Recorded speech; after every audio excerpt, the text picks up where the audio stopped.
فرماتے ہیں نگاہوں نظروں میں، یعنی اضطراب، بے قراری، بے چینی۔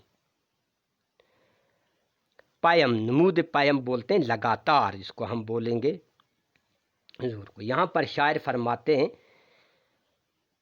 ہم لگاتار بے قرار رہتے ہیں، بے چین رہتے ہیں، اضطراری سی حالت رہتی ہے۔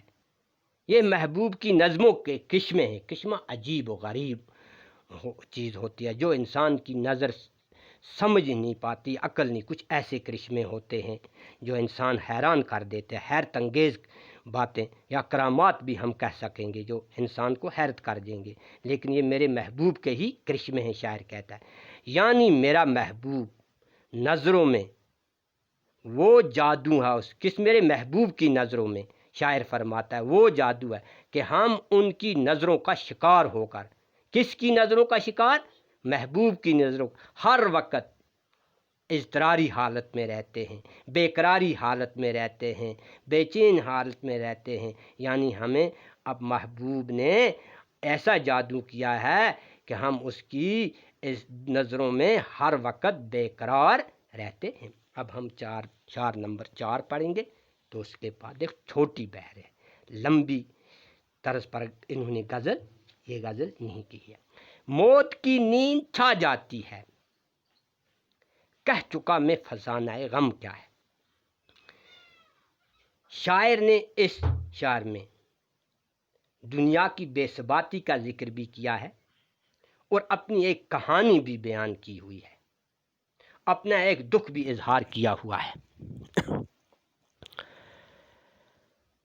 شاعر کیا فرماتے ہیں؟ غم کی کہانی کا تاثر ذکر کرتے ہوئے جب میں اپنی غم کی کہانی سنا چکا ہوں، وہ کہانی اس قدر، میری کہانی شاعر کس کہتا ہے، اس قدر دکھی بھری تھی کہ سنانے کے بعد زندہ رہنا مشکل ہو گیا، کہ میں وہ اپنی کہانی بیان کر کے پھر دوہرا کے وہ داستان، وہ فسانہ میں اب زندہ نہیں رہ سکتا ہوں۔ کہانی سنا کر مجھ پر ایک رکت طاری ہوتی، یعنی موت کی نیند طاری ہو گئی۔ مراد یہ کہ میرے غم میں حد سے زیادہ شدت ہے جو قابل نابرداشت ہے، جو میں قابل برداشت میرے لیے نہیں ہے۔ اب شعر نمبر 5 کے اندر شاعر، جس میں شاعر نے اپنا مقطع بھی پیش کیا جس سے تخلص کہتے ہیں، کیونکہ آپ کو معلوم ہے کہ ان کا تخلص جگر تھا، تو یہاں پر انہوں نے تخلص بھی پیش کیا ہے۔ تو اس شعر کے اندر جگر مراد آبادی اپنے آپ سے شاعر، کیونکہ یہ غزل کا مقطع ہے، تخلص ہے، جس میں شاعر اپنا تخلص بھی بیان کرتا ہے، پیش کرتا ہے، جس سند کے مخاطب ہو کر فرماتے ہیں اپنے آپ کہ عشق اب مزے میں ہے اس لیے خاموش ہے، نہ فریاد کرتا ہے نہ ہی ماتم کرتا ہے۔ کیوں؟ گویا جب عشق مزے میں نہیں ہوتا ہے، جب وہ بے قراری حالت میں ہوتا ہے، تب وہ آخذاری فریادی وہ کرتا رہتا ہے۔ عشق مزے میں ہونے کے معنی ہوئے کہ عاشق پر محبوب اب مہربان ہے۔ اب میں آپ کے سامنے چند سوال ڈالوں گا، تو آپ کو ان کے جوابات دینے بھی ہوں گے اور لکھ کر بھی رکھیں گے آپ۔ ہاں بیٹے، آپ کو معلوم، سوال نمبر پہلا میرا، کس یونیورسٹی نے جگر کو ڈاکٹریٹ کی ڈگری سے نوازا تھا؟ سوال نمبر پہلا، کس یونیورسٹی نے جگر کو ڈاکٹریٹ کی ڈگری سے نوازا تھا؟ سوال کا جواب ہے مسلم یونیورسٹی علی گڑھ، مسلم یونیورسٹی علی گڑھ۔ سوال نمبر 2، جگر کے 3 مجموعہ کلام کے نام لکھیے، جگر کے 3 مجموعہ کلام کے نام لکھیے۔ جواب، داغ جگر، شعلہ طور، آتش گل۔ سوال نمبر 3، جگر کا اصل نام کیا تھا؟ جواب، علی سکندر۔ سوال نمبر 4، جگر کو کس مجموعہ کلام پر ساختہ اکادمی کی طرف سے اعزاز ملا تھا؟ جواب ہے آتش گل۔